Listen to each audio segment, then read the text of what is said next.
5 years ago, Chen Pingyan came to this world of cultivation. He had a system, but he could not get stronger until he completed 1,000 missions. Every task was a trivial matter and his rewards were things that can be used in real life. Even the fishes were system gifts. Sometimes, however, he would receive a crappy reward despite his wish to receive Wi-Fi and air conditioning. Despite his comfortable life, Chen Pingyan could sometimes felt he was tired. Right then, a system prompt appeared. A new task had been selected. He guessed he would need to make toys for kids or a couple might be fighting again. To his surprise, he was asked to go to the mountain sect. Chen Pingyan was immortal and believed he could not get in. Then he asked the system if it would give him a way to get stronger. The system answered that a man should be strong, giving him 3 months, otherwise he would be wiped out once he failed. Unsurprisingly, Chen Pingyan had already expected this. In the past 5 years, he received all kinds of strange tasks, but now all of his hard work might go to waste. However, he was optimistic and believed he could handle the task. Later that day, he started walking on a mountain path when he suddenly remembered something. He did not know where the mountain sect was located.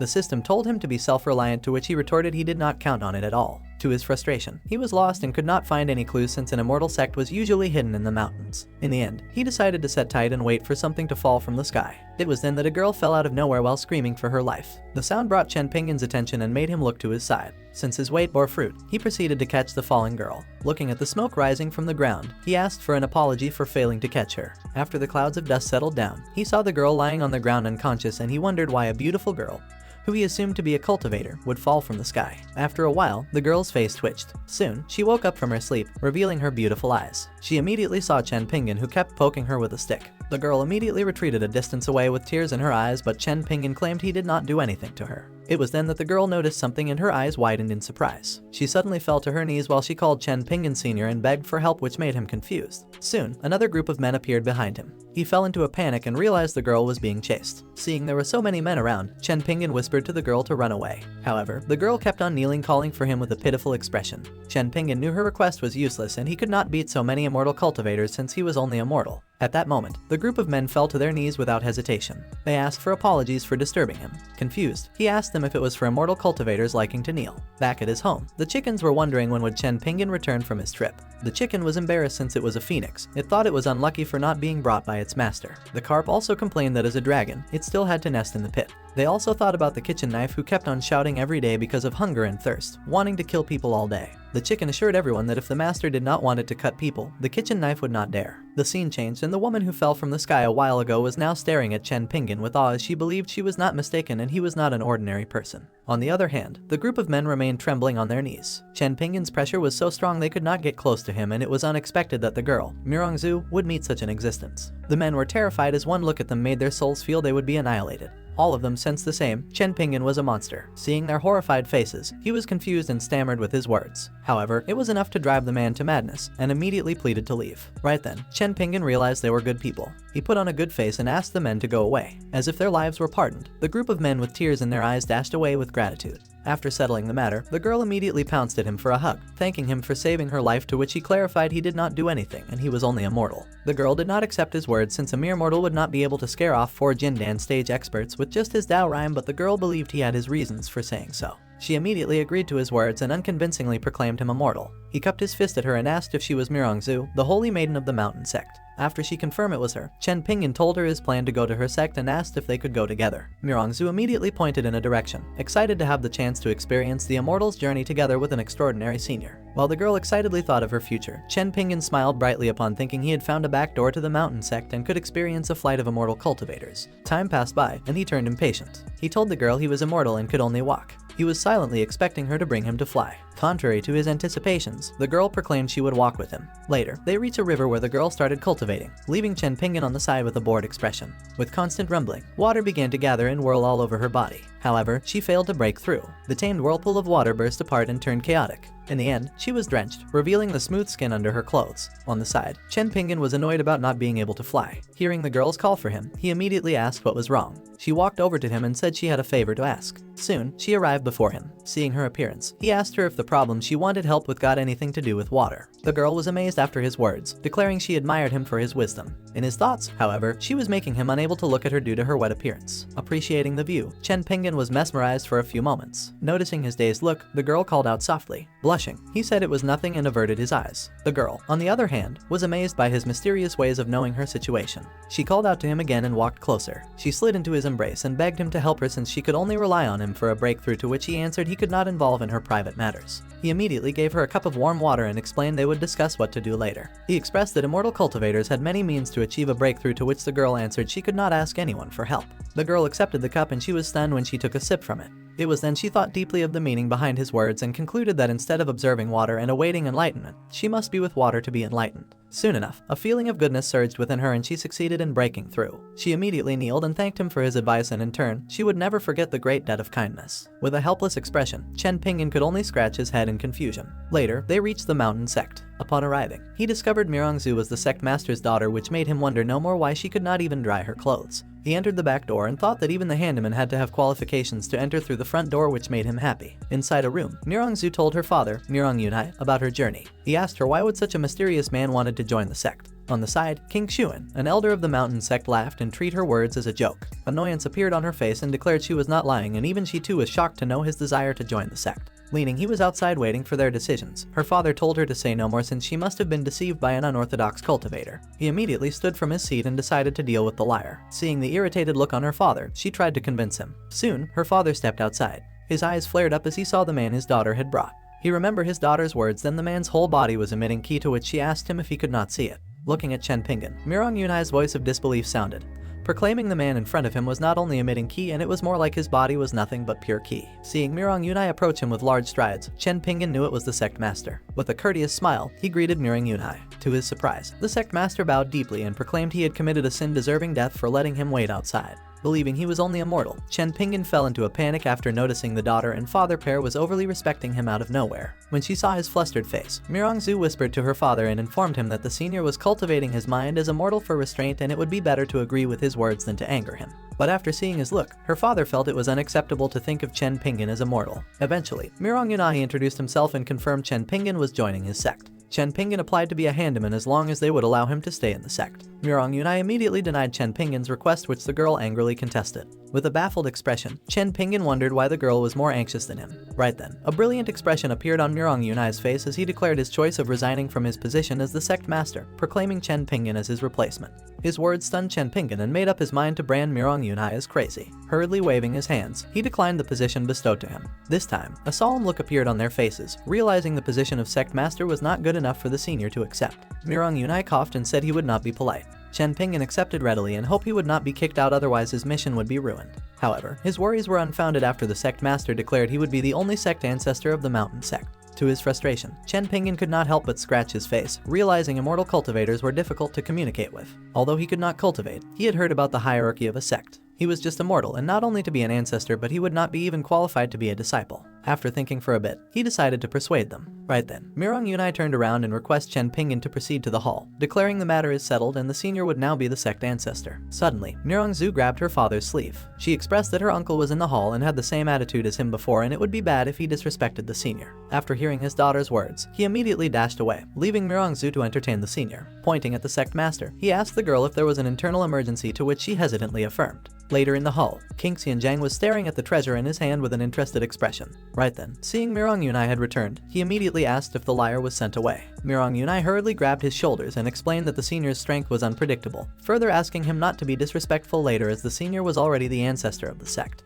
With an alarmed expression, King Xianjiang was in disbelief after seeing Mirong Yunai was also fooled. He immediately stood from his seat and dashed outside to the liar with an annoyed look on his face. The moment he stepped outside, his eyes flew open in horror. He saw Chen Pingyan walking as though he was an immortal who came down from heaven. His knees gave in. Kowtowing with sweat trickling all over his body, he asked forgiveness for not welcoming the great master. After he witnessed the elder's embarrassing situation, Mirong Yunai could not help but laugh at him. Within the elder's mind, he was wondering why Mirong Yunai's luck was through the heavens for catching a mighty existence. Chen Pingyan, on the other hand, felt his intelligence insulted after seeing so many immortals kneeling in front of him, wondering if it was a courtesy between cultivators. Eventually, he thought it was likely and asked if he should also kneel, causing everyone's expression to change. They hurriedly grabbed Chen Pingyan and stopped him from his act. Right then, the elder's treasure fell. It bumped toward Chen Pingyan's way. Picking it up, he suddenly asked, "Where did you get it?" The elder explained that the illusory moon sect disciples had found out that it was an object with an unknown material, and they could not open it. Chen Pingyan scratched his cheek and said the material was just ordinary wood and inside was only food.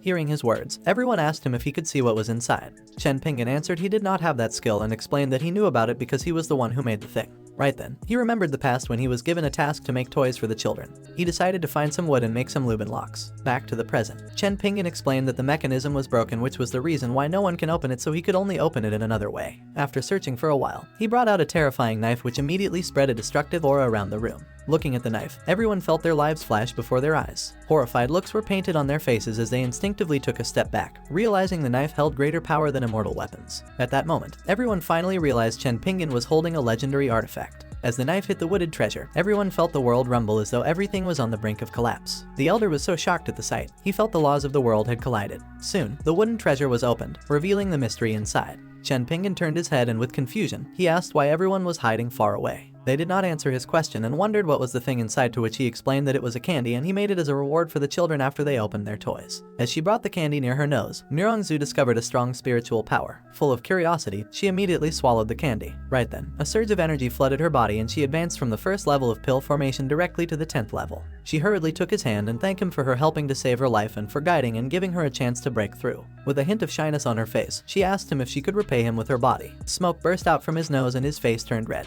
The girl was beautiful and her figure was good, and now she was offering herself to him just because of his candy. A moment later, Chen Pingyan decided to decline after thinking her father might not agree and declared he did not need her body on such a trivial thing. Mirong Yunai, however, was happily giving his approval and believed his daughter's offer was the best way to repay him. Realizing the girl's mentality stemmed from her father, Chen Pingyan resolved to bring her to the right path. He explained that chastity was not something she should give just because of his candy. The girl replied that after he came to the mountain, he needed a servant. At that moment, she pounced at him and expressed her intention to be his maid. Seeing Chen Pingyan's hesitant face, sadness overwhelmed the girl, and she questioned if she was really bad looking. Glancing at his side, Chen Pingyan saw her father's thumbed up, expressing his blessing. The elder on the side turned demonic and asked Mirong Yunai to stop since they agreed to make his daughter the elder's daughter-in-law. To the elder's frustration, Mirong Yunai asked the elder to snatch his daughter if he had the capability, since he could not prevent his daughter from her desire. The elder ceded in anger after seeing Mirong Yunai kept a great god in his sect. Right then, the elder thought of his son and maybe he could also offer him to the senior. As if sensing the elder's sinister thoughts, Chen Pingyan could not help but tremble in horror. Chen Pingyan felt his body turn cold and wondered what weird things the elder was thinking about.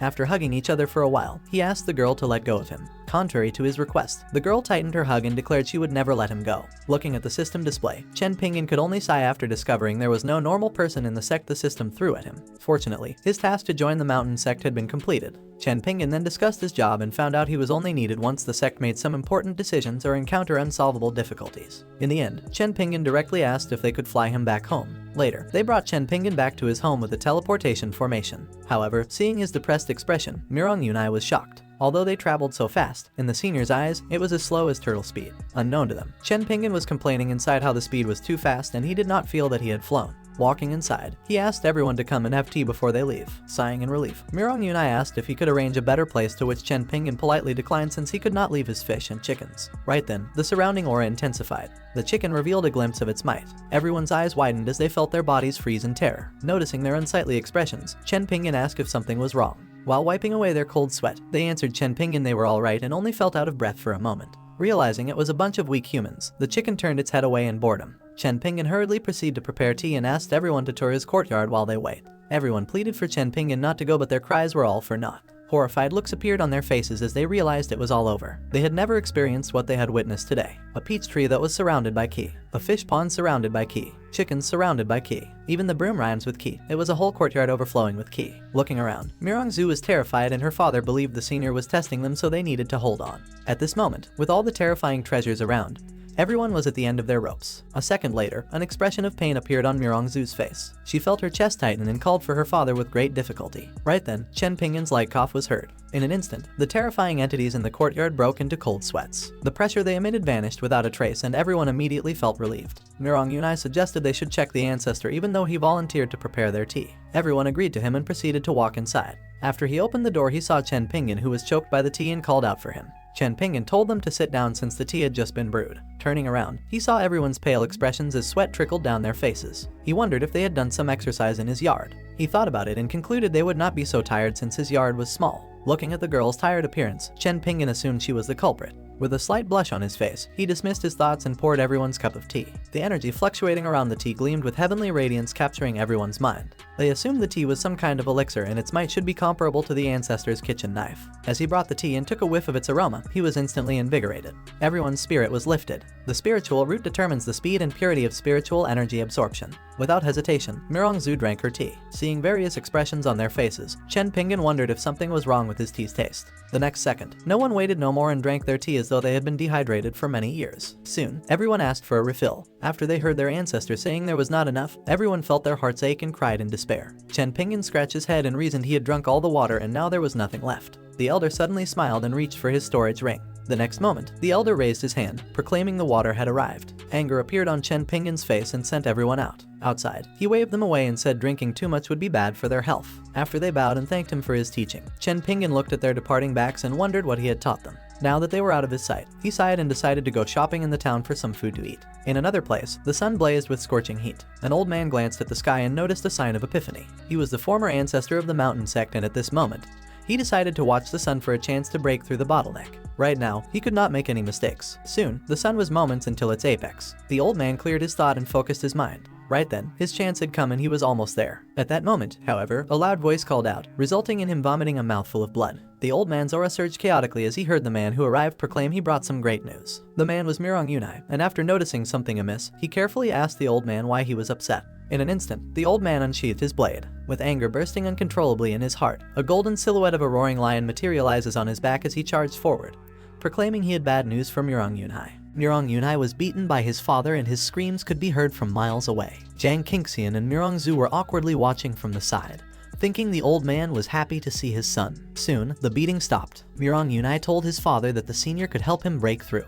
His father sat tiredly. He told that his cultivation was destroyed by Mirong Yunai. However, he was unconvinced, so his father dared him for a bet. Everyone then agreed and each of them announced their net worth as their bets. Their confidence alarmed Grandpa Mirong. Seeing him fall silent, Mirong Yunai dared him again. In the end, he slapped Mirong Yunai's face and asked him to lead the way. Soon, they arrived outside Chen Pingyan's courtyard. Grandpa Mirong was disappointed at the shabby place. Learning that Chen Pingyan regards himself as immortal, Grandpa Mirong commented it was only a play of a liar. He stepped inside. At that instant, his body trembled and his eyes flew up in despair. Mirong Yunai and his daughter immediately called out to him with worried faces. Grandpa Mirong fell on his knees, discovering he had entered an immortal's residence. He was horrified as the pressure made him unable to move. Suddenly, a bright light appeared out of thin air. A red-haired man dashed toward everyone. The chicken on the side was startled and immediately asked the man to stop. The red-haired man missed Grandpa Mirong, who was dumbfounded by a hair's breadth. Before he could stop, his momentum generated a whirlwind. Amidst the smoke, Mirong Yunai recognized the red-haired man. It was Chen Pingyan's kitchen knife. Grandpa Mirong, who had just witnessed his life flash before his eyes, wondered what kind of treasure was the kitchen knife. Kitchen knife wanted to cut Grandpa Mirong since he concluded he was not a good person and it would be better to cut him off. The chicken answered that the old man was a fool and after being but, he would become more stupid.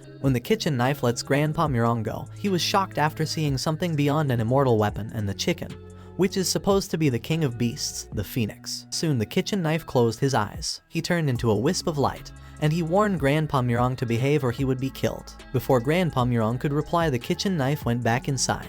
Grandpa Mirong immediately bowed at the chicken for its mercy. On the side, Mirong Yunai asked his father about the bet. With an annoyed face, Grandpa Mirong approached his son. With a slap, he scolded Mirong Yunai for not caring for his father's life. Mirongzu immediately calmed Grandpa Mirong and told him to bear with it and wait for the senior to come back. Outside, Chen Pingyan saw the group had returned. However, he did not want to make tea for them. Thinking of this, he wondered if he should hide. Mirongzu noticed some movements nearby. She turned to look and saw Chen Pingyan, who was walking the other way, and called him. Chen Pingyan looked back, asking why they came back so soon and if he could do something for them. Mirongzu then showed her grandpa to him. Seeing Grandpa Mirong kneeling on the ground, Chen Pingyan was alarmed since the old man was the true ancestor of the mountain sect. He could not afford to offend the old man, so he quickly walked over. Mirong Yunai noticed Chen Pingyan approaching and warned his father to control himself once he saw the lingering key around him. Grandpa Mirong turned his head and noticed someone. However, his whole body instantly trembled. He was stronger than everyone around and noticed the key of Chen Pingyan all over the place. When Chen Pingyan greeted Grandpa Mirong,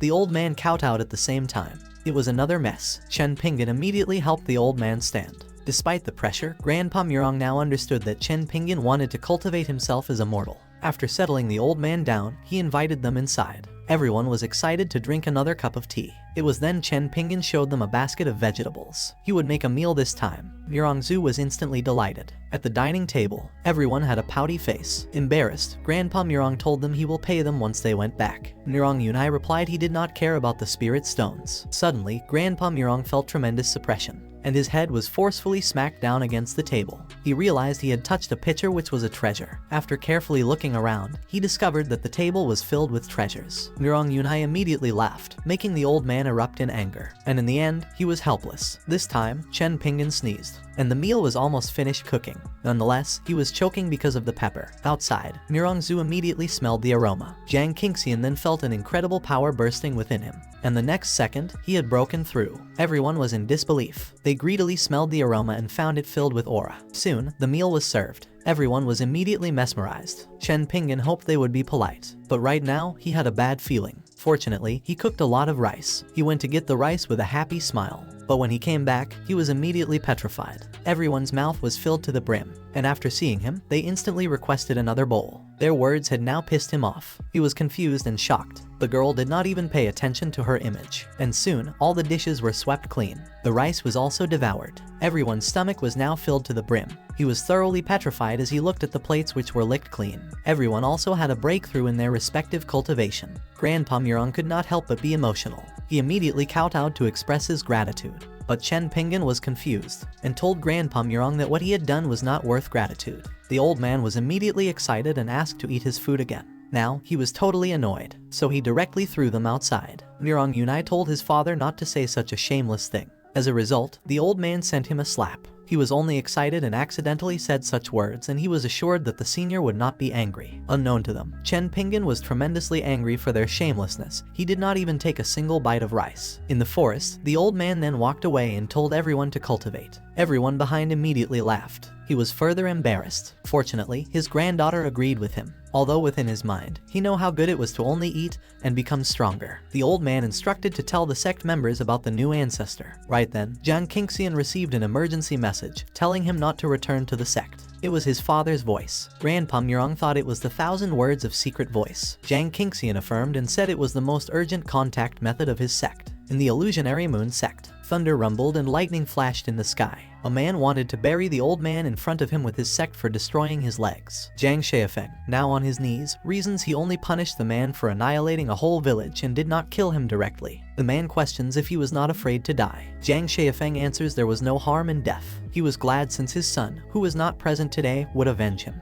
But right then, his son happily called out to him, which made him throw up a mouthful of blood. He immediately scolded his son, asking if he returned for dinner. His son answers it would be unjustifiable for him not to come after such an event. Then he mysteriously smiles. The one who came was only in the first stage of the divinity realm. His father was confused. Even the man on the flying platform believes it was not easy to call another divinity realm person like him. But the next second, his heart pounded out of his chest the moment Grandpa Mirong appeared on his back. He questions who it was. Grandpa Mirong extended his hand. It blazed and he placed it on the man's petrified face. The flame then erupted, leaving the man helpless. Jiang Shaifeng then asks his son who the man was. It's Uncle Mirong, who is in the same realm as the man he had killed. Grandpa Mirong stepped out of the mess. He tells everyone it is fortunate he came in time. Jiang Shaifeng then realized it was his fellow and asks how he became strong. With a nostalgic look, he prepared to start a long story. But when he remembers, he loses the bet because he did not believe at first.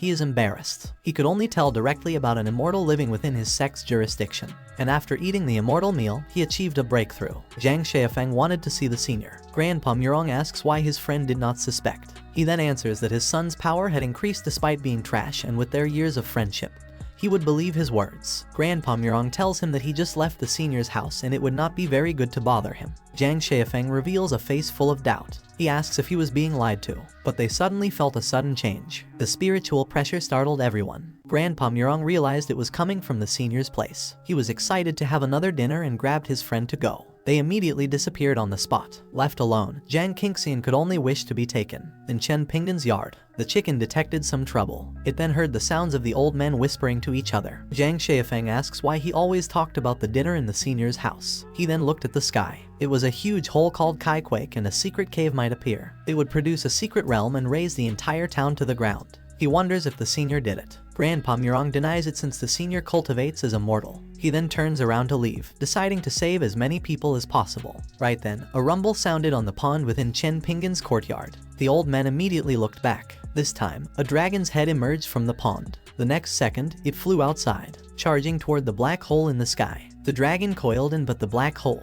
Zhang Xiafeng was amazed. Grandpa Murong tells him there was also a phoenix together with it. He was stunned in place. Only an immortal emperor can command both terrifying entities. In a nearby forest, the space rippled. A sword then emerged out of it. It escaped from the immortal world. Right then, Chen Pinggan found it. The sword thought he would be crushed by its aura since he was just immortal. But the next moment, the sword was shocked. Chen Pinggan held it with ease, and after taking a good look, the sword was frightened. Chen Pinggan was a terrifying entity in its eyes. The sword wonders how could there be a strong man in the mortal world. Noticing the sword's trembling, he thought it was a magic weapon. He put it in his basket and sell it later for a good price. The sword was insulted since many strong people wanted to serve it in the past. Seeing the medicines were only first grade, the sword was further disappointed. It now believes Chen Pinggan is just immortal. It further thinks that since it was injured, it was easily picked up. But right then, the sword was stunned. The Ho looked at it as though it was an ant. Chen Pinggan notices his basket's movement. He wonders why it moves around. Inside the basket, the Ho told the sword not to move.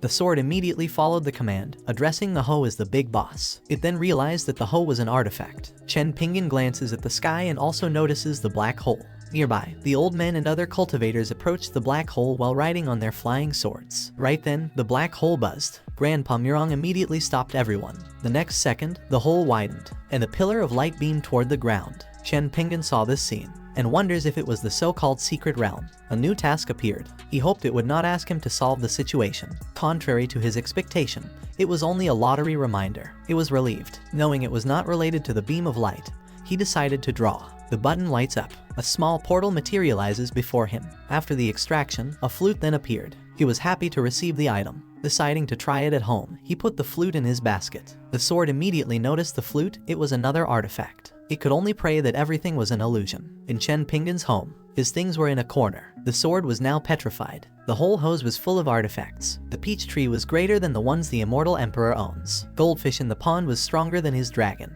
The chickens were stronger than his phoenix. Chen Pinggan's tools looked at the sword with disdain, declaring they would destroy it if not for their master. After hearing that the sword insulted their master as immortal, another pot scolded the sword angrily. On the corner, the sword could only beg mercy for being silly. In the nearby forest, Murong Zhu chanted a spell. She then delivered a punch. However, her attack shatters after hitting the pillar of light. She immediately grunted in pain. Grandpa Murong tells her that even a second level of the divinity realm will be powerless against it. He then wonders if a secret word is needed for its entrance to appear. Zhao Xiafeng thinks it will be troublesome and asks if they should inform the senior. However, Grandpa Murong believes that the senior wants them to solve it by themselves. He then says that later, the senior will probably come. At that moment, the air around them changes. Everyone is startled by this sudden gust of wind. In Chen Pinggan's house, he is complaining about the noise. Annoyed, he could not sleep and threw a tantrum. Hearing his master's sleep is troubled, Kitchen Knife decided to stop the disturbance. He then transforms into his humanoid form. Now, he has a mission to accomplish. The gust of wind continues to whirl around the pillar of light. Everyone immediately saw the incoming figure and thought it was the senior. Unknown to them, Grandpa Murong already knew it was Kitchen Knife. After he arrives, he is surprised to see the pillar of light. He finds it interesting, but he decides to destroy it nonetheless. He then gathers terrifying energy in his finger. The next second, a spirit sword shot through the sky.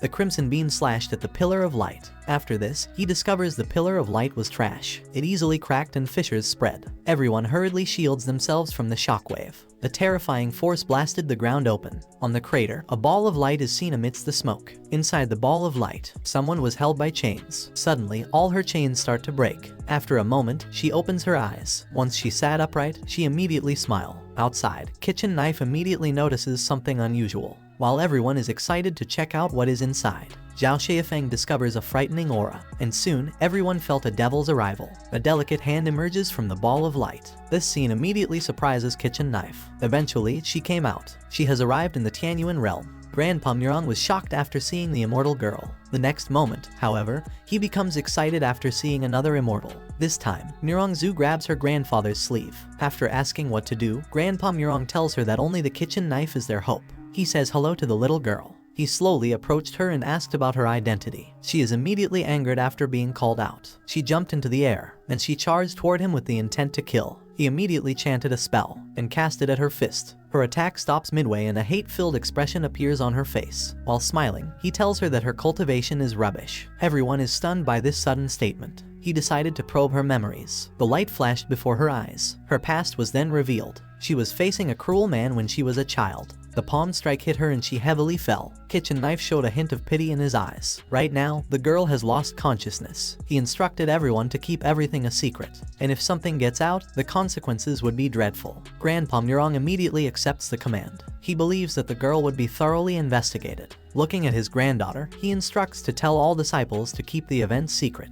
She worriedly receives the instructions. Since the area is devastated, she wonders if they could hide the news. Kitchen knife comes back. The chicken immediately asks him why he brought the girl. He did not answer and called out to the peach tree. Its leaves rustled, and then it transforms into its humanoid form. Upon seeing the girl, her eyes suddenly widened. She was shocked after discovering the girl's past. A flower began to materialize in her palm. Soon, the flower bloomed. It was placed on the girl's head. After a moment, it enlarged and engulfed the girl inside. The girl's chaotic aura started to subside. Right then, the immortal sword took a peek outside. Its eyes instantly widened in surprise. The girl it saw was Su Ling, the immortal emperor's daughter. Time passed and the girl woke up. At that instant, the peach tree and the chicken find the girl cute. She wonders where she is. The peach tree taps the girl's forehead and says she is now in her home and the master will be her big brother. When the sword witnessed the scene, it inwardly laughed, thinking about the immortal emperor's situation right now. In the immortal realm, a token placed on the table emitted some mysterious smoke. The immortal emperor discovered her daughter had regained consciousness. He decided someone to find her. A group of men arrives before him. He commanded everyone to find his daughter and the reward will be that world's throne. Morning came into Chen Pingin's house, but he is still slumped on his bed.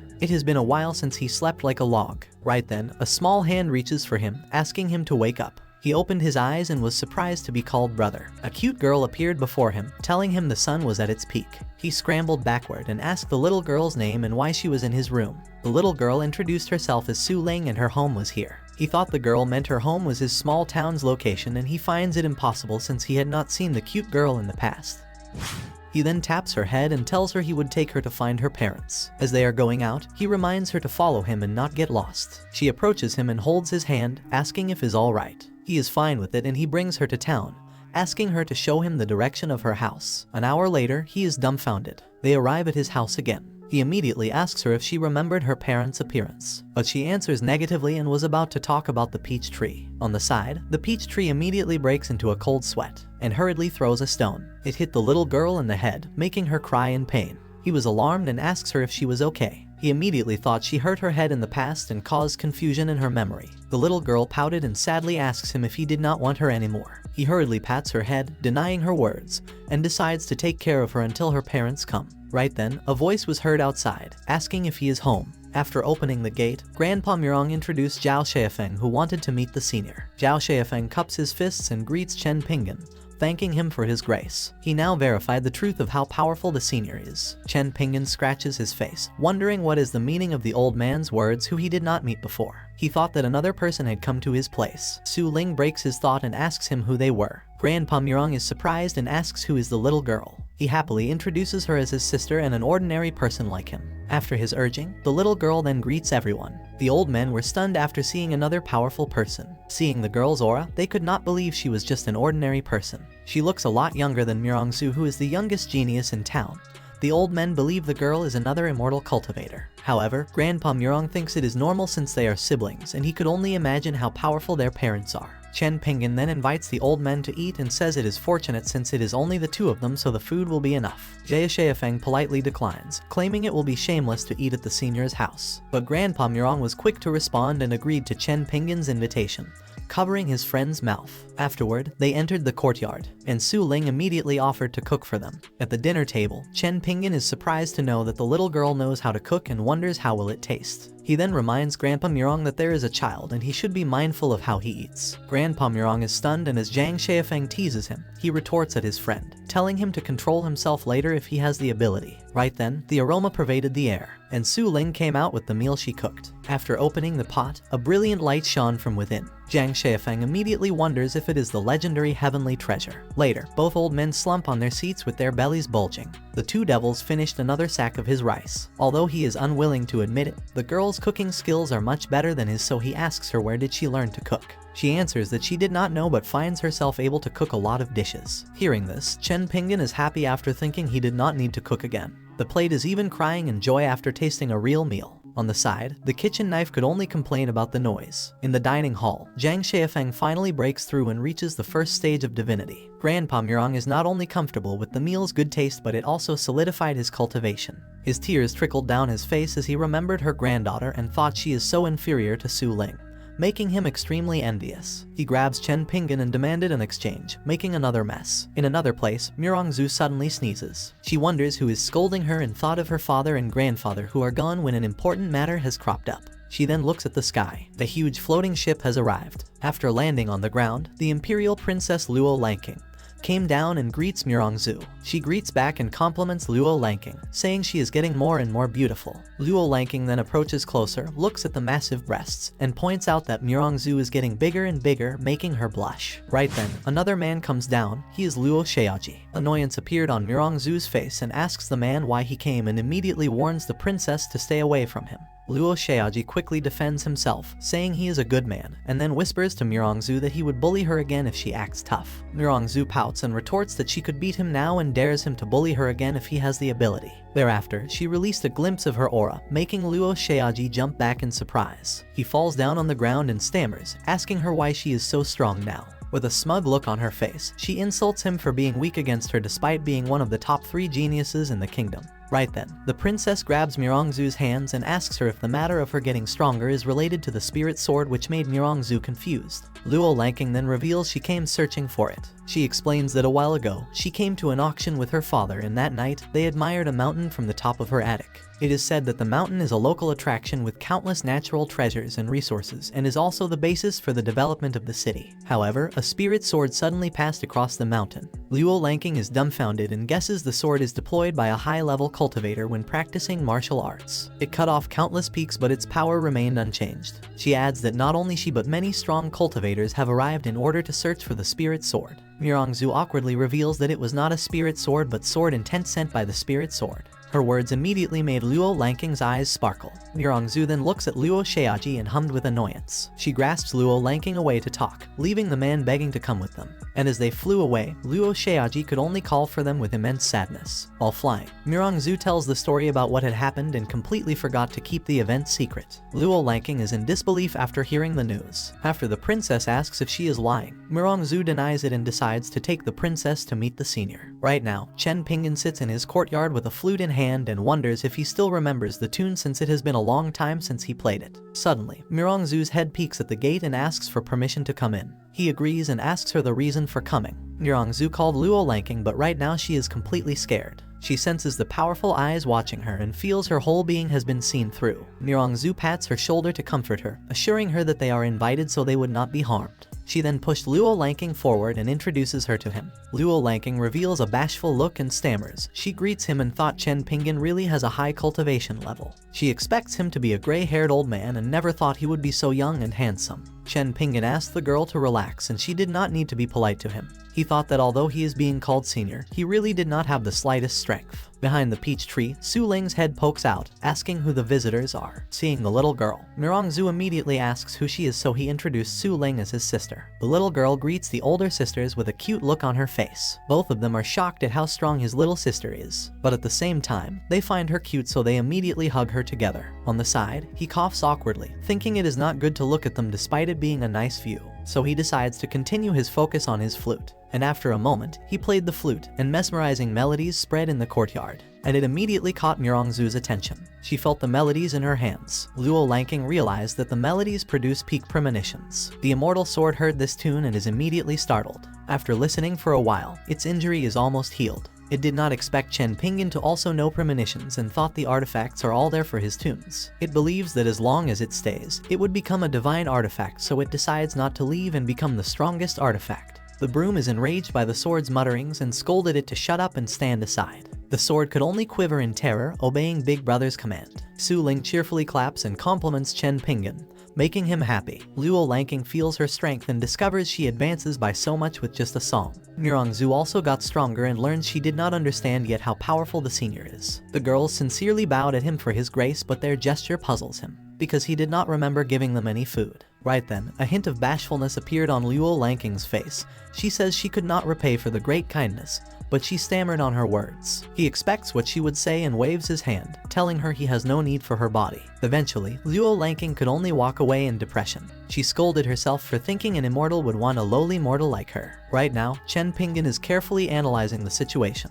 He admitted he is too handsome, so the girls kept offering their bodies to him. In the forest, Luo Lanking kept on crying after her first confession has been rejected, so Murongzu comforts her, saying the senior is immortal and it is normal for him to look down on them. Sensing the subtle meaning in her words, Luo Lanking asks if she confesses too, but Murongzu hurriedly denies it and reasons she is not so shameful to say such things. Right then, Luo Lanking reaches for her sleeves. She brought out a sound crystal she bought from an auction and reveals she recorded the song on it. Murongzu praises her brilliance and suggests finding a place to listen to the song again. Later, powerful tunes are emitted from the recording stone, and the girls are diligently meditating beside it. Murongzu breaks through again, and she could not help but exclaim they could become an immortal faster if they keep on listening to the tune. Luo Lanking is also amazed and decides they would break through in one fell swoop. But this time, the sound crystal emitted a dazzling light. Luo Lanking hurriedly threw it away, and at the next moment, it exploded with a loud boom. The black smoke lingered and flooded the area, and their clothes are immediately torn apart. Luo Lanking discovers the residue is corroding their clothes. This time, both of their gorgeous appearances turn to ruin. In another place, Luo Sheaji snorts and mutters he is one of the 3 great geniuses in the kingdom, so the girls could not get away.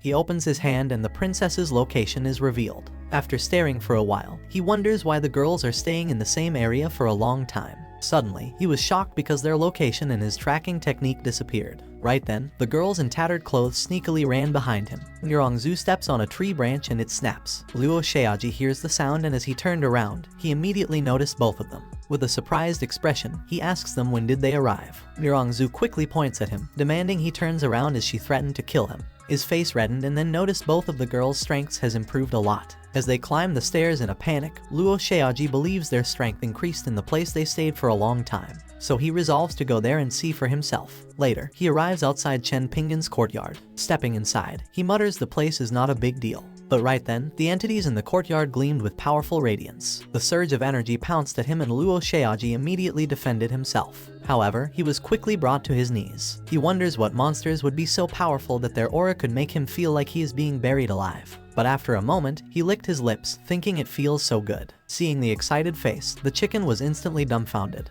The broom on the side even wonders if the man had some kind of fetish. In the forest nearby, Chen Pingyan and little Su Ling just finished gathering some medicine, and since they dug a lot of yams, he decides to make snacks for the little girl later, instantly making her happy. As they arrive at the gate, he was confused to see Luo Sheaji kneeling at the entrance. He wonders if he just trips over something. He asks Luo Sheaji if he is okay. After Chen Pingyan helps him to stand up, he notices that the suppression stopped at once and realized the man in front of him is the courtyard's owner. But when he raises his head to look, his eyes immediately flared up. He quickly fell to his knees again, pays his respect, and asks forgiveness for trespassing in the senior's yard by accident. With narrowed eyes, Chen Pingyan asks if he is a relative of the Murong family, and since they visit him often, the mistake should not be taken to heart. Luo Sheaji's eyes sparkled. He is sure Murongzu did not mention him, but the senior knows his information just after a glance, making his deduction ability terrifying.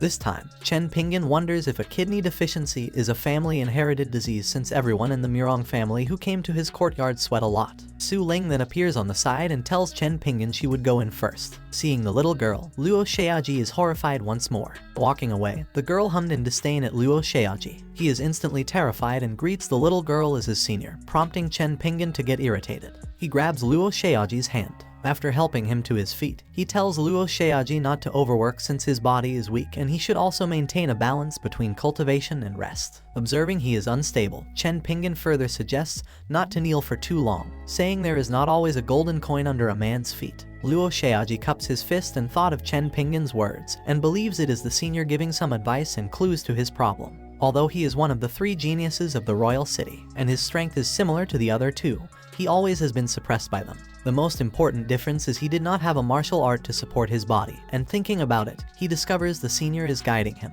Golden energy starts to whirl around his chest. It expands outwards as he concentrated, filling his body with mysterious ki. On the side, Chen Ping'an is startled by the man's unusual moves, and the next second, he flew into the air with gusts of wind surging all over his feet. Chen Ping'an is in awe of the powerful display of martial arts. On the air, Luo Xiaoji is amazed after creating 3 martial arts in one go, and although it is instructed by the senior, it is still a great feat that could only be achieved by a genius such as him. Suddenly, Chen Ping'an shouts are heard from below, telling Luo Xiaoji to go back and pay attention to balance in life, make his body healthy, and not to kneel for too long and cause his blood to not circulate. The words puzzle Luo Xiaoji and he mutters if something is wrong. Right then, a sudden burst of energy interrupted the wind on his feet and nearly made him fall. He discovers there is a problem with his new martial art. Without hesitation, he flies away, thanking Chen Ping'an for the advice. Looking at the disappearing figure, he wonders if reminding someone to invigorate the kidneys is also considered advice. Later, Chen Ping'an and little Su Ling go out, and while they were walking,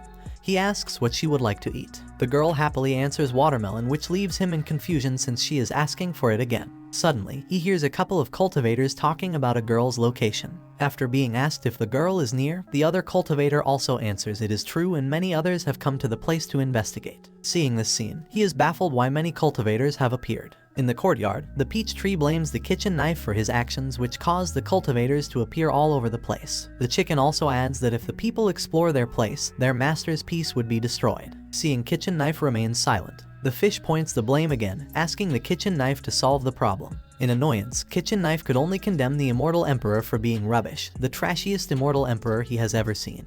But the master did not ask him to go, so he could not go out now. Behind the door, the immortal sword peeking outside heard the words and is thoroughly amazed at its big brother's confidence. In the flash, kitchen knife appears before the sword and greets it with a smile. As the sword hid for his life, kitchen knife asks it to do something. Seeing that its injuries are almost recovered and it is now able to transform, kitchen knife commands it to go out and assess the situation and lead the others who came to explore elsewhere. The immortal sword wants to cry, but tears won't come out, so it could only plead to turn back. But kitchen knife firmly holds it down with a menacing aura. In the end, the immortal sword helplessly salutes, receives the orders, and declares to complete the task. And after a moment, a golden light streaks through the sky. Meanwhile, in the devastated place, the immortal sword arrives and assumes everyone would trace the damage from here. Since this is another ruin flattened by the beam of light from the immortal realm, the place will catch attention. The sword suddenly glows and transforms. Afterward, he determines to raise the place. In a flash, countless sword strikes are sent. The area is in complete ruins and the chaos has spread throughout, leaving devastation in its wake. He appears to be fulfilled and finds joy as he destroys the place more and more. At this moment, a group instantly sees the commotion and recognizes him as a humanoid celestial artifact. Immortal Sword also detects their arrival and smiles, when everyone wonders if they can catch the immortal treasure to be invincible in the world. The leader of Tianzin Tower, called Long Aoshin, replies he has a solution.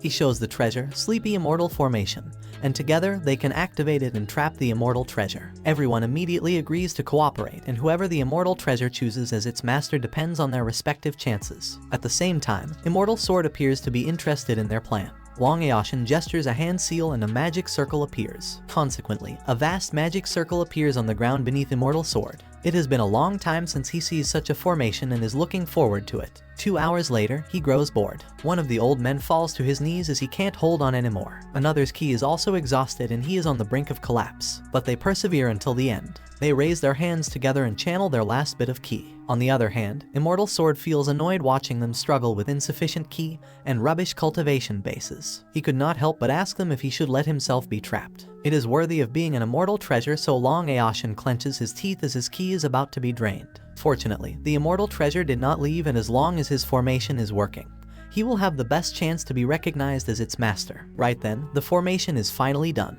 Long Aoshin braces himself for the last push. Chains abruptly come out from the formation. Countless of them envelope Immortal Sword at the center. The next second, he is bound, rendering him unable to move. Long Aoshin joyfully celebrates his success. Unfortunately, it is not enough. Right now, it is time for Immortal Sword's debut. Within a second, the chains break and the formation collapses. Long Aoshin falls to his knees. The likes of him could not subdue the immortal treasure at all. Immortal Sword then declares he does not kill ants and he came down to find a destined master. He points at the mountains from afar, revealing he will show up on the mainland 1 month later. For the one who is destined, he will be the world's #1 and he will get a place in the immortal world. He promises, as he thought it will be enough to lead them away. Amidst the cultivators' fearful gazes, Immortal Sword flies away. As soon as he left the area, everyone sighs in relief. Death just passed by, even making one of them piss his pants. They decide to leave, supporting each other to spread the news. Long Aoshin helplessly sighs at how how big the world is. He thought someone who could rival him in the mortal world does not exist, but now he realizes it is only his ridiculous illusion.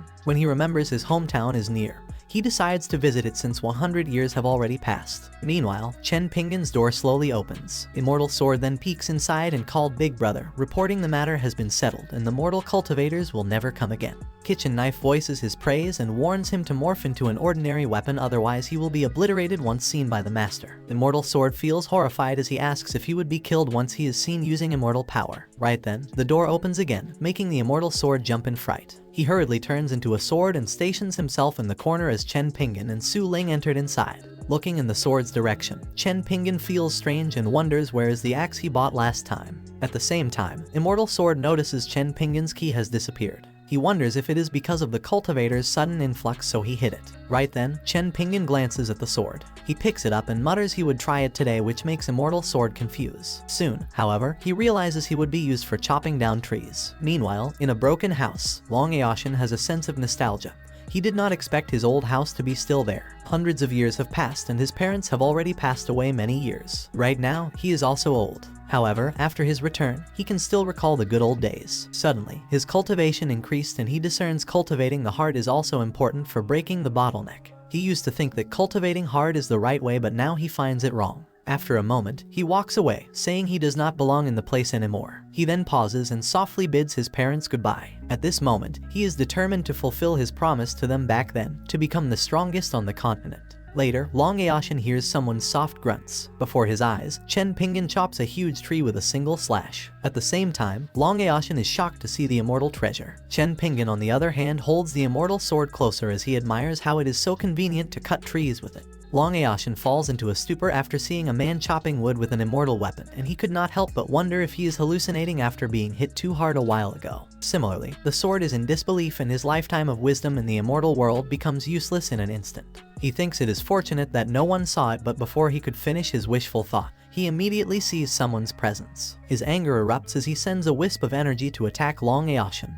Consequently, the man falls in his butt and figures out that what he sees is not an illusion. Chen Pingin then sees him. He throws the sword as he approaches the old man with worry and asks if he is okay. Instead of answering, Long Aoshin is shocked to see the sword being tossed away. He stands and asks why he is using such a weapon to chop wood, so Chen Pingin answers it is useless and now it is not. In the end, Long Aoshin falls into his butt again.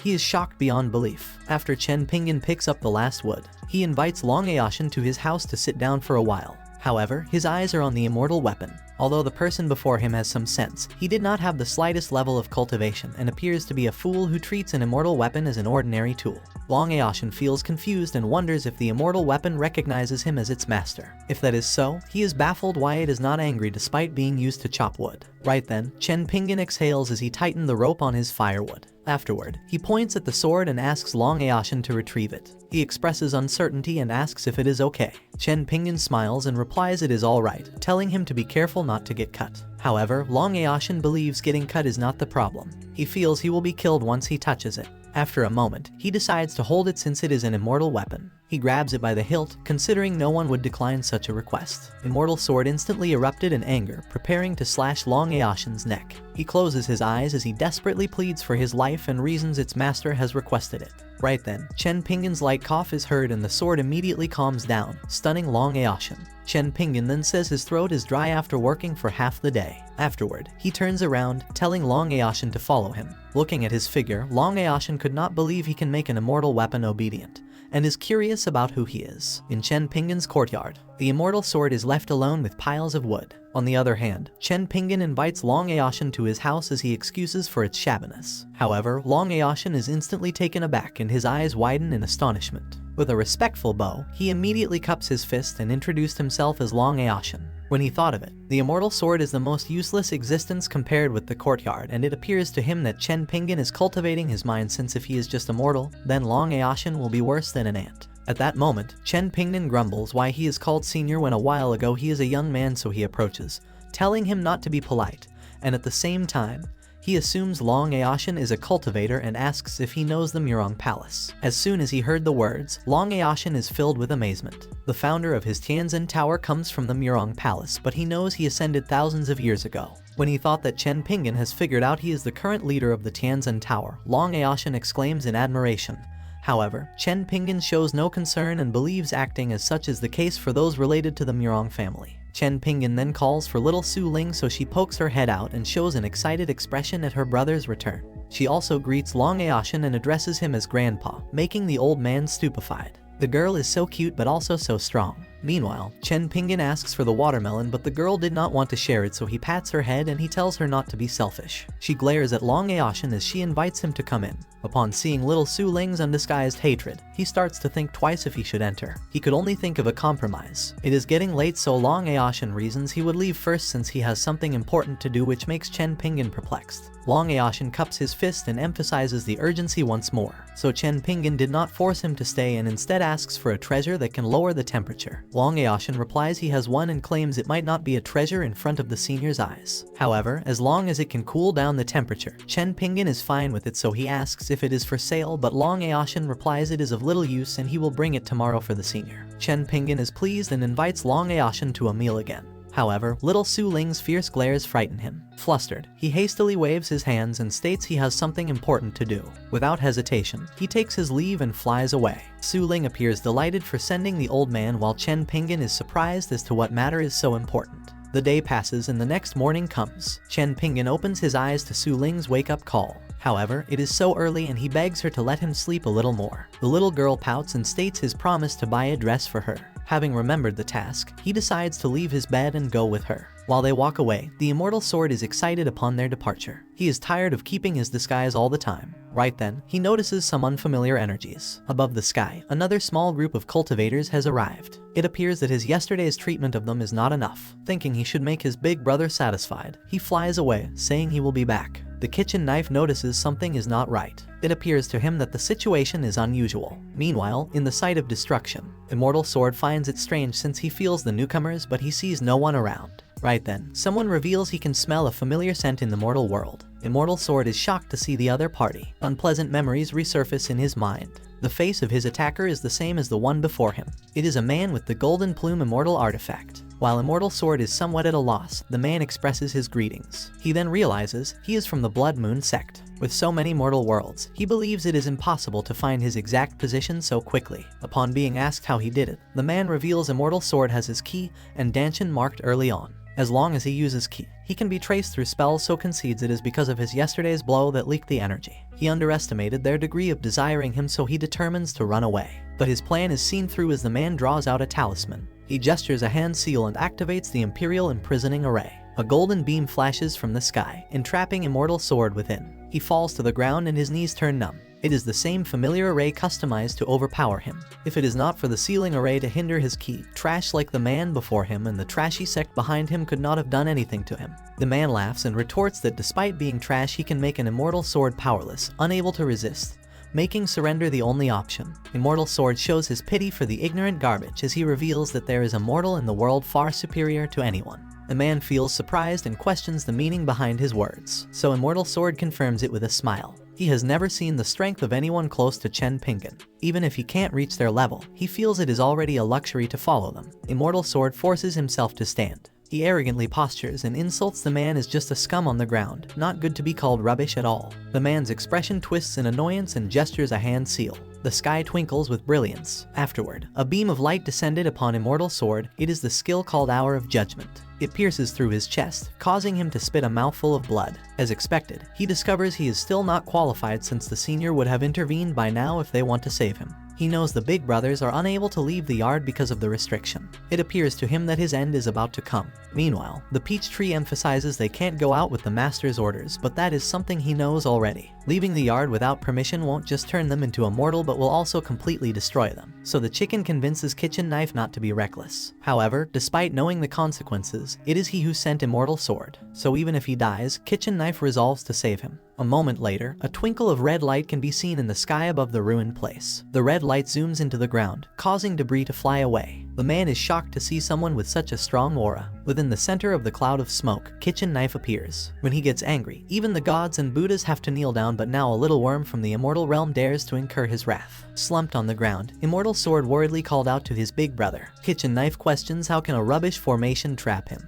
Without waiting for a reply, he flicks the formation. Afterward, a shockwave spreads all over the place as the formation shatters smoothly. The man frightfully proclaims he is the elder of the Blood Moon sect in the immortal realm and questions Kitchen Knife for intervening in his business. Kitchen Knife's finger erupts with a powerful wisp of energy. A word beam flashes as he questions the man if he is even worthy. Within a blink of an eye, the man's head bursts into nothing. Immortal Sword is worried because his big brother came out, but Kitchen Knife shuts him up, telling him to come back. The words stun Immortal Sword in place. After a moment, a warm current flows into his heart and he smiles gratefully. Back in Chen Pingin's courtyard, everyone waits in front of the door. Anxiety is painted all over their faces. Meanwhile, Kitchen Knife can be seen kneeling inside the house. There is an apparition of a lady before his eyes. "You broke the taboo," she utters with her back against him. At the same time, in the immortal Blood Moon sect, an attendant addresses a man as the sovereign as he reports Yuhu's life card explosion. The man is astonished upon hearing the news. He wonders who can kill a person from the immortal realm, and after thinking it is about the one who could break a light beam from the immortal emperor,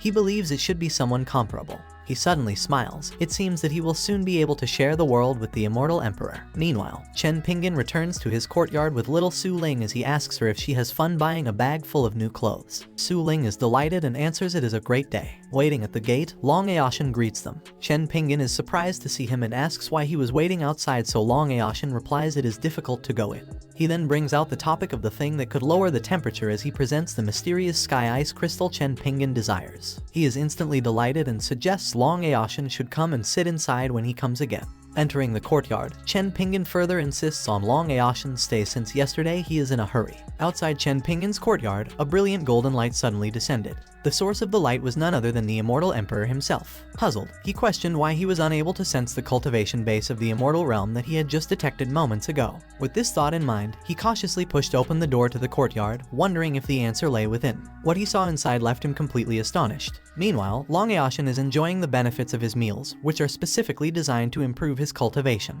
Notably, even the tea he is served has the potential to enhance his spiritual roots. After drinking it, Long Aoshin is surprised to find that his bottleneck has disappeared, and he realizes that he has been given a tremendous opportunity. He wonders if Chen Pingin is expressing his gratitude for the crystal by providing him with these special meals. Looking at the crystal, which is being used as a freezer for watermelons, Long Aoshin remarks on the peculiarity of Chen Pingin's methods. However, Chen Pingin did not expect the crystal to be so effective, and he has been wanting a refrigerator for quite some time now because he finds iced watermelon to be particularly delicious. Chen Pingin places the watermelon on the table and encourages Long Aoshin to eat it without hesitation. However, Long Aoshin begins to have second thoughts when he notices that little Su Ling is glaring at him with undisguised hatred. In response, Chen Pingin hits Su Ling on the head and reprimands her for being rude to their guest. He also warns her against eating too much iced watermelon as it can cause diarrhea. Su Ling sadly holds her head and agrees to abide by Chen Pingin's instructions. As Long Aoshin reached for the watermelon, he declared he would help himself. Afterward, he held the watermelon close to him and stammered a thank you. Given that he believed the tea and meals were magical, he assumed the watermelon must be too.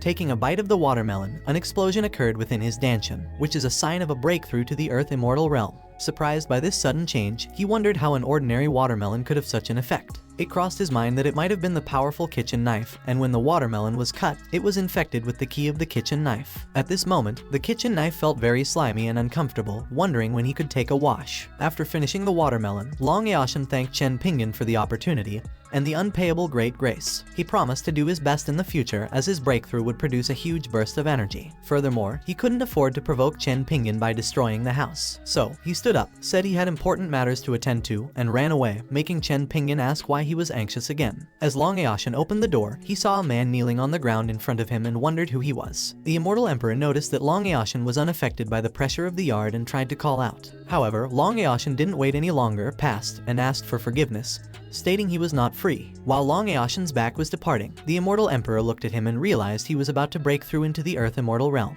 However, he didn't seem to be the master of the place. Chen Pingin called out to Long Aoshin and asked him not to run far, as there was a toilet in his home. When the immortal emperor heard Chen Pingin's voice, he was instantly shocked. He looked at Chen Pingin, who resembled the body of the Tao. At this moment, the immortal emperor realized why the yard was full of terrifying existence. As it turned out, he had accidentally broken into the treasured land of an expert. However, he wondered why such an expert would be in the mortal world. Surprised, Chen Pingin asked the immortal emperor why he had stumbled into the yard. wondering if it was because the threshold of the home was too high. In disbelief, the Immortal Emperor saw the Taoist rhythms of the Immortal Emperor on Chen Ping'an. He wondered if he was in a game of chess involving hundreds of millions of lives, where people were the chess pieces and the world was the chessboard. It seemed that two seniors were simply playing, and he was just a pawn to them. Chen Ping'an wore a worried look as he asked about the Immortal Emperor's condition and inquired about any possible injuries. He also expressed his intention to change the threshold later. Since the Immortal Emperor was wearing luxurious clothing, Chen Ping'an believed he was a powerful person and did not want to provoke him. The Immortal Emperor introduced himself as Xia Sui and kowtowed, which shocked Chen Ping'an since he was also a cultivator. When Chen Ping'an heard the name Sui, he found it familiar and asked if the Immortal Emperor was looking for Su Ling. The Immortal Emperor, in turn, asked if Su Ling was inside. Although hesitant at first, Chen Ping'an eventually thought that he should give in since he assumed that the father had come to the door, and he did not want to be perceived as a kidnapper. Firstly, he helped the Immortal Emperor to get up. Subsequently, they entered the house. Afterward, Chen Ping'an pointed at Xia Sui and asked Su Ling to check if he was her father. However, Su Ling claimed she had never seen him and had no memory of him. Consequently, Xia Sui was full of questions and asked if Su Ling was really his daughter. In response, Su Ling replied she did not know him. Chen Ping'an stared at Xia Sui and asked what the matter with him was. Eventually, Chen Ping'an asked if he was really his father, but Xia Sui stammered and felt conflicted. When asked about Su Ling, Xia Sui explained that she had been cursed by a ruthless immortal venerable. As a result, he had no choice but to trap her in the secret realm for thousands of years. Xia Sui then wondered if the seniors counted the fate of each chess piece, but he knew he was just an insignificant ant and Su Ling was merely a pawn to them. Feeling frustrated, Xia Sui clenched his fist and declared that he would not hide the fact that he had been separated from Su Ling for a while. Believing that Su Ling should be more mature, Xia Sui couldn't help but have doubts about her appearance. Chen Ping'an noticed this and questioned why Xia Sui didn't even remember his own daughter. This made Chen Ping'an start to doubt Xia Sui's identity as Su Ling's father, and he asked where her birthmark was. When Xia Sui answered that Su Ling had a snowflake-like birthmark on the back of her neck, it turned out to be correct. This revelation shocked Chen Ping'an, who then realized that Xia Sui was actually Su Ling's father. After tapping her head, Chen Ping'an asked Su Ling whether she wanted to stay or go with Xia Sui since she didn't have any memory of her father. Su Ling chose to stay, and Chen Ping'an suggested that perhaps her memory of Xia Sui was missing after they separated.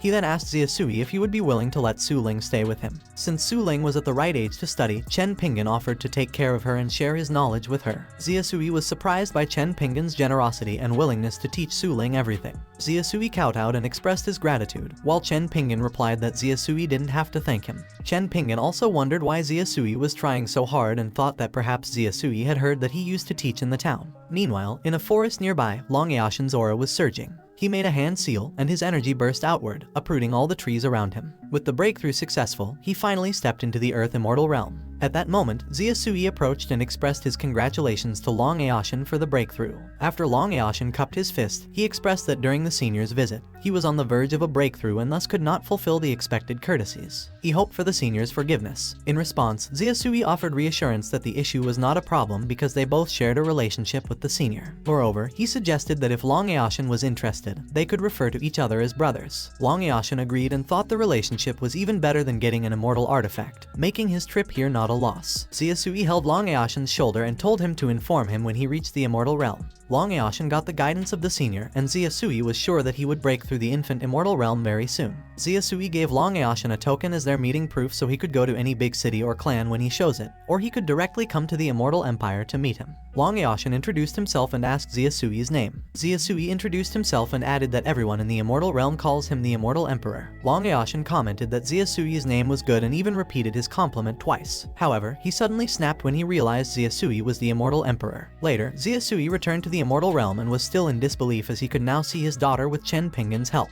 Even though he was only allowed to visit once a month, he praised Chen Ping'an for being a good person. Right then, Xiao Zhao, the sovereign of the Blood Moon sect, appeared. Upon his arrival, he kowtowed as a greeting, prompting Xia Sui to ask what had happened, as he couldn't believe that Xiao Zhao had actually come. In response, Xiao Zhao replied that he wondered if the Immortal Emperor had found Fairy Su Ling. Nevertheless, Xia Sui walked away, leaving Xiao Zhao behind. He answered that he had not found her yet, causing Xiao Zhao to exclaim in surprise. Despite his shock, he offered to send help and declared that she must be found. However, Xia Sui sent him flying and sternly told him to get out. After Xiao Zhao crashed into a pillar, producing cracks all over it, Xia Sui reminded him that from today onwards, if he dared to come to his residence again, he would be killed on sight. In addition, Xia Sui emphasized that it didn't matter if Xiao Zhao was looking for immortal weapons or whatever, but if he found someone from his clan dared to go down to the mortal world, he would destroy his whole clan. When Xia Sui was kneeling in Chen Ping'an's yard, he felt the breath of the Golden Plume Immortal Artifact. Fortunately, the senior did not blame him for it. Nevertheless, Xiao Zhao should be dreaming if he thought he could share the world with Xia Sui. Meanwhile, in the mortal world, specifically in the central city of Light's Shushan Immortal Academy, there was a commotion as a Confucian sage talent arrived. As everyone scrambled to get into position, a man entered the room and ordered them to keep quiet. Despite the presence of the Confucian sage talent,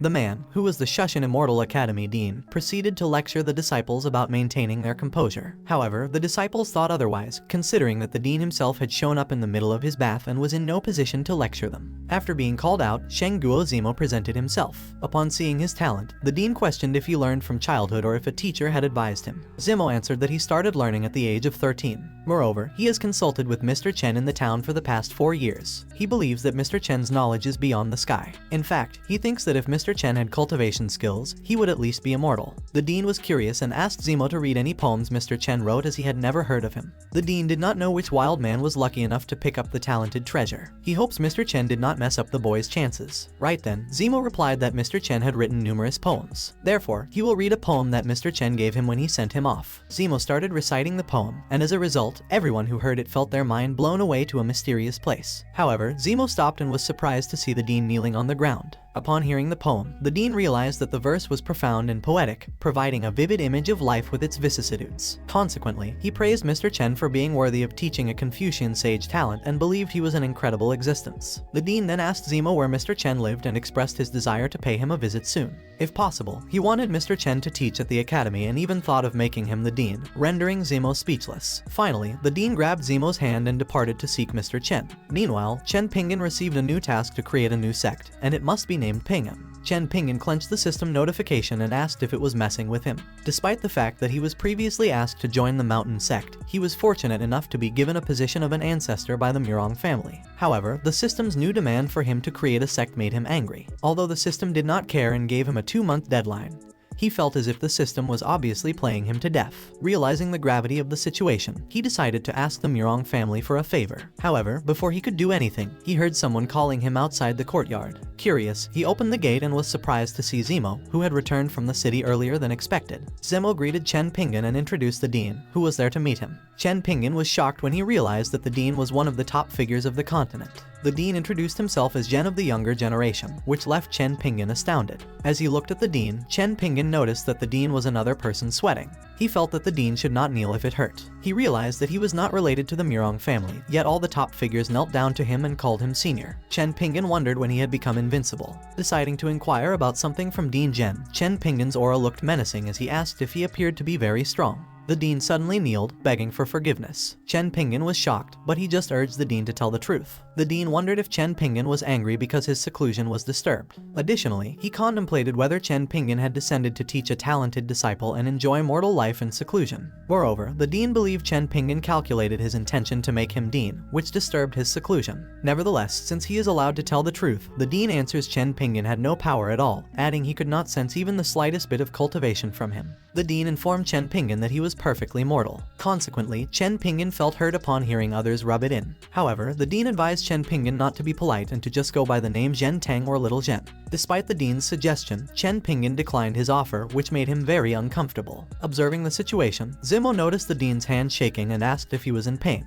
The dean responded by saying he had gained enough from the meeting and proceeded to fly away with Zimo. Before leaving, he bid Chen Pingyan goodbye. Looking back, the dean noticed that Chen Pingyan did not attack him and believed that Chen Pingyan had let him off the hook. Fortunately, the dean knelt in time, otherwise he would have faced unimaginable consequences for angering seniors. As the dean looked at Zimo, he suspected that Zimo was the reason he could escape and decided to focus on training him. Chen Pingyan stared into the distance. As he reflected on the situation, he realized that Zimo had read the poems he taught to the dean. As a result, the dean thought Chen Pingyan wrote them. This led the dean to conclude that he was some literature master and come to admire him. Chen Pingyan decided to forget about it and, in turn, thought about how to complete the task given by the system. However, he did not know cultivation, so it seemed like a joke for him to establish a sect. Therefore, he made the decision to visit the town and buy some cultivation books. Later on, as Chen Pingyan walked down a secluded alley, he finally arrived at the 1000-book store. Upon opening the door, he immediately voiced his intention to buy a book and called out for Boss Duan. Surprisingly, a woman closed her book and recognized him as Mr. Chen. Boss Duan warmly greeted him, remarking that it had been a while since he last visited her shop. In response, Chen Pingyan greeted her back and asked about her business situation.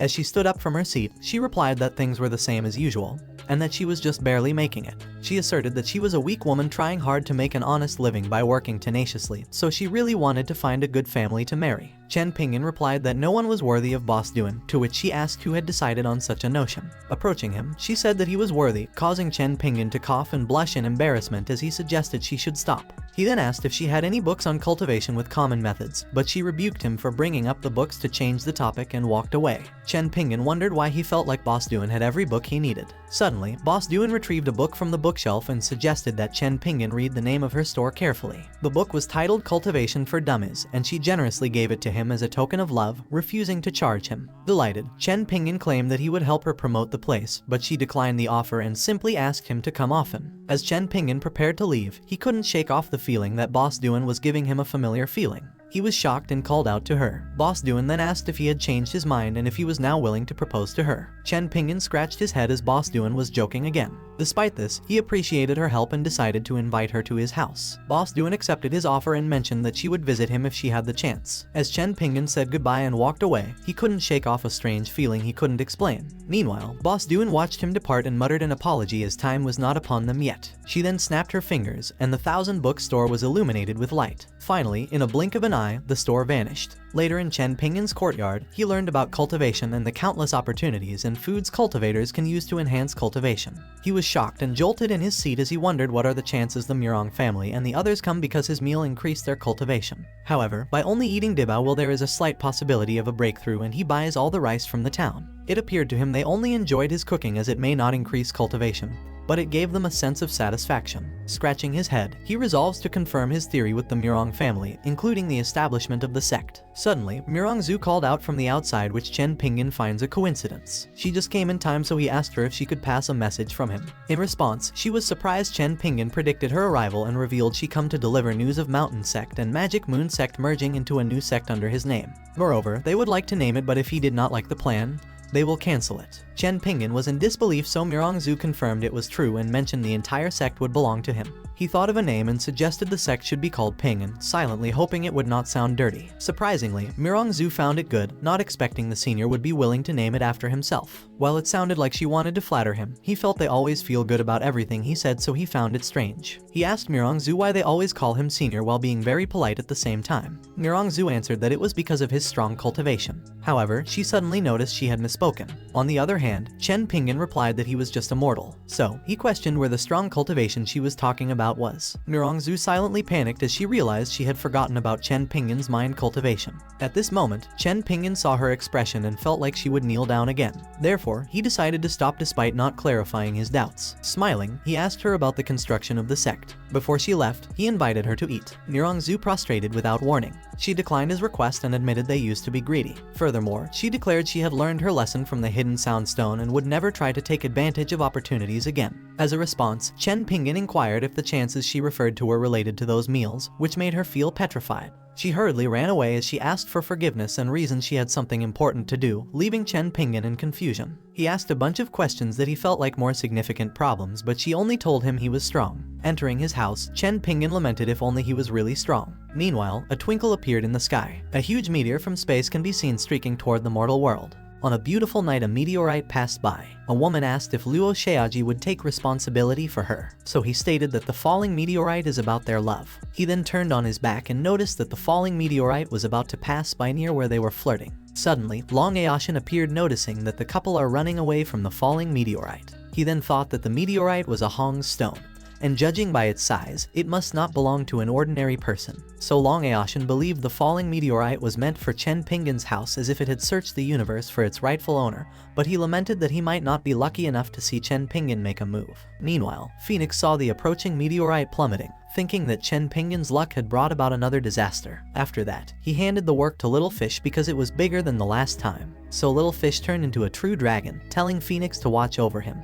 After that, the dragon collided with the meteorite and tossed it in another direction. At the same time, Long Aoshin was surprised by the appearance of a true dragon in Chen Pingyan's yard. Discouraged that Chen Pingyan had other plans for the meteorite, Long Aoshin quietly returned to his home. Consequently, Long Aoshin believed that in the future, people would praise the house that had been struck by the meteorite as immortal. Simultaneously, the meteorite got struck the Thousand Feather Empire. Within one night, the kingdom was burnt and reborn, Prince Kainyu gained a superb physique and became a great talent of the continent, while the Emperor broke through the Mahayana realm.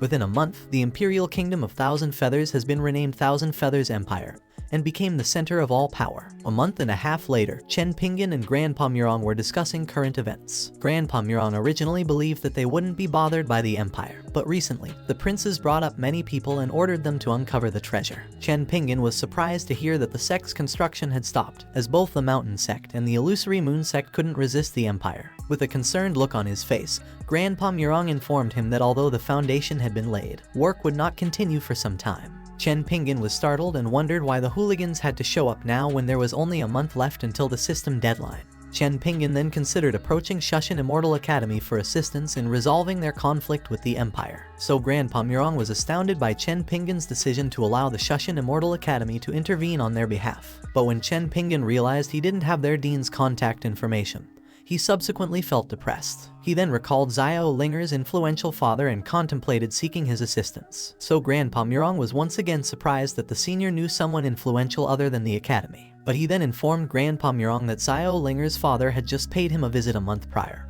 and that they would have to wait another month for him to pay him a visit again. As a result, Grandpa Murong was disappointed since he thought the senior should gather contact information from anyone since it wasn't difficult. In another place, the day began with a young girl ordering a group of people to work harder on digging out. The girl's name was Liu Yuxi, and she was a princess of the Thousand Feather Empire with a bad attitude, telling the workers that the elderly women on the streets are far stronger than them. Noticing the workers' dissatisfaction, she asked if they were satisfied, and if not, she threatened them to fight with the guard next to her. The bald man guarding Liu Yuxi was an immortal cultivator from the Transcendence realm. Right then, watermelon was served to Liu Yuxi moments later. But Liu Yuxi berated her shaking servant, calling her useless and asking how she dared to shake. She then criticized her for taking too long to retrieve a melon and disparaged the people around her as being trash. So Murong Su, the girl who served Liu Yuxi, became irritated. Unconcerned, Liu Yuxi took a bite of the watermelon and threw it at Murong Su, telling her that it was not tasty and requesting that she get another. Eventually, Murong Su clenched her fist in rage. But Liu Yuxi noticed this and asked her if she did not want to follow her orders. So Murong Su tried to relax as she saw Grandpa Murong approaching. She then inquired to her grandpa about what Chen Pingyan had said. Grandpa Murong then told Murong Su that it is inconvenient for Chen Pingyan to take action himself, and that he is certain that other arrangements will be made. So Murong Su got depressed by what her grandpa said. Suddenly, the earth quaked. Murong Su and Grandpa Murong looked quickly at the dug ground area. The ground shook so violently that the workers rushed to evacuate the dugout area.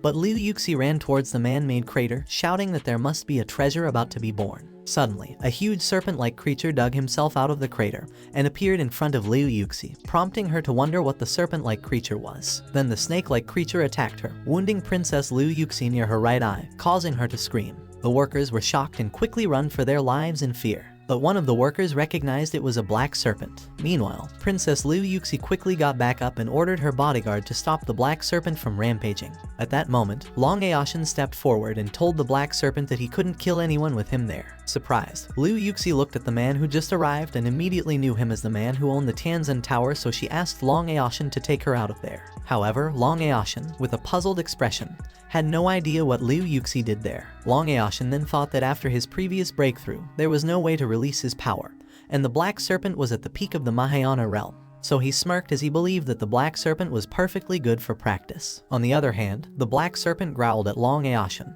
then quickly switched to a silly tone, denying that he ever said he was going to kill someone as he believed in Buddhism. Shocked, Long Aoshin told the black serpent that, despite this, the people are innocent, and he had to stop the black serpent from harming them. So the black serpent gave Long Aoshin the finger and claimed that he didn't hurt anyone. He was just out to get some sunshine. He then told Long Aoshin that he had killed immortal beasts in the past and that he shouldn't think he is all that just because Long Aoshin's cultivation level is much higher. So Long Aoshin cursed the black serpent in his thoughts after hearing what he said. Humiliated, Long Aoshin wished the black serpent was bloodthirsty so he wouldn't hesitate to kill it. Right then, Liu Yuxi caught hold of Long Aoshin's clothes and called him, stating that the black serpent was clearly afraid of Long Aoshin and was only acting, and that he might go somewhere and cause havoc after he left. But Long Aoshin intently stared at Liu Yuxi and told her she was only using him because she came from the Thousand Feather Empire. Long Aoshin then stated that while he does not know who her father is, he believes he is no better than her. After that, he taught her some manners while Liu Yuxi was kneeling on the ground. He then left Liu Yuxi and told her she was on her own. Liu Yuxi was humiliated, so she threatened Long Aoshin that one day she would make him kneel at the feet of their empire. Suddenly, the black serpent exhaled and revealed to Liu Yuxi that he had overheard her talk bad about him, so Liu Yuxi hurriedly denied the accusation. Moments later, Long Aoshin was walking when he realized that Chen Pingyan had not planned everything on purpose. He then called his subordinate. Behind Long Aoshin, a man kneeled and greeted his master. Long Aoshin ordered his subordinate to mobilize all members of the Tianzin Tower and its forces to suppress the Thousand Feather Empire. He also commanded to threaten their allies, declaring them as his sworn enemies. The man then obeys his master's command. Long Aoshin then instructed his subordinate to deliver his message to the emperor. Later, the Thousand Feather Empire burned, with much blood spilled all over the palace. Long Aoshin's subordinate then approached an unknown man and mentioned that he has a wonderful daughter. Meanwhile, Long Aoshin arrived at Chen Pingyan's household where he was asked if he had any idea about the Thousand Feather Empire. Long Aoshin was surprised and praised him for being clever as he revealed he had come today to talk about the empire. Their behavior is too vicious and arrogant and he used the means to suppress them overnight, so he wanted to apologize if he overstepped his boundaries. Chen Pingyan's face lit up as he did not expect Long Aoshin to be so powerful, and did well suppressing the empire. However, he wondered why Long Aoshin was apologizing. He then questioned why Long Aoshin was calling him senior. But Long Aoshin thought the senior was trying to test him and wondered if the rise and development of the entire Thousand Feather Empire were prepared for this. So Long Aoshin stood from his seat and cupped his hand. With a serious expression, he answered it was because Chen Pingyan was the strongest. This time, the system was thoroughly speechless. In contrast, Chen Pingyan showed a delightful smile. He thanked Long Aoshin and informed him he would not entertain him today because he had something to do later. Long Aoshin stammered and realized there was still a lot of sudden suppression. Walking out of the house, Chen Pingyan bid Long Aoshin farewell. Before he walked out of the gate, Long Aoshin was relieved the senior did not seem angry and believed he was right for thinking it was the senior's test. Left alone, Chen Pingyan called out to the system. With a hint of impatience, he commanded the system to come out again. Afterward, the system asked what was up, so Chen Pingyan fumed as he always wondered why he was respected by them and he thought he was strong, but the system said he was weak, so he was not asking for an explanation. But the system replied he should find someone to fight with and try. If he could beat it, it would stand upside down. Hearing the answer, Chen Pingyan could still not believe it. He questioned himself about who he should spar with. The Murong family was too nice to him, let alone fight with him. He could not go pick a fight with thugs as he would be beaten to death if he was really not strong. So he wondered who he should fight. Suddenly, he saw Su Ling, who was asleep under the peach tree. He then approached her and asked for a favor, so she woke up in confusion. With a smile, he told Su Ling to spar with him. While Su Ling remained confused, everyone in the courtyard thought their master was too shameless. Moments later, Xiao Linger and Chen Pingyan were about to start their sparring session when he suggested using the bamboo pole as a weapon. So Xiao Linger agreed to use it. She was still concerned but eventually agreed to Chen Pingyan's plan. Chen Pingyan then removed his extra clothing. So Xiao Linger became more worried that she might hurt him even more after he took off his extra clothing. However, Chen Pingyan reassured her that there was nothing to be worried about as he just doesn't want his clothes to get dirty. Chen Pingyan then thought that she could not hit him so hard and that he could just beat Xiao Linger and prove the system wrong. The next second, Chen Pingyan and Xiao Linger prepared to start their sparring. All of a sudden, Xiao Linger swung the wooden bamboo pole so fast that Chen Pingyan could hardly ever see it being swung. Chen Pingyan was shocked at what happened, so he couldn't evade the hit. In an instant, he was knocked down after being struck by her wooden bamboo pole weapon. Chen Pingyan's cheeks swelled so much after the hit, so Xiao Linger was concerned after hitting him and asked if he is okay. But Chen Pingyan quickly got back up and touched his swollen cheeks and reassured her that he was fine. Chen Pingyan then began to doubt Xiao Linger's strength, for he can't dodge the attack that she made and believed that what the system said was all true. But he thought that was all impossible, so he asked Xiao Linger to hit him again, which Xiao Linger eventually did without hesitation. At the same spot on his cheeks where he had previously been struck, Chen Pingyan was struck again. Afterward, Xiao Linger struck him a third time after being asked to do so. Later, after their sparring session, Chen Pingyan was sitting on a chair feeling unwell with bruises all over. Suddenly, a system message popped up and told him that it had already warned him. So Chen Pingyan became enraged and ordered the system to stop talking and leave him alone.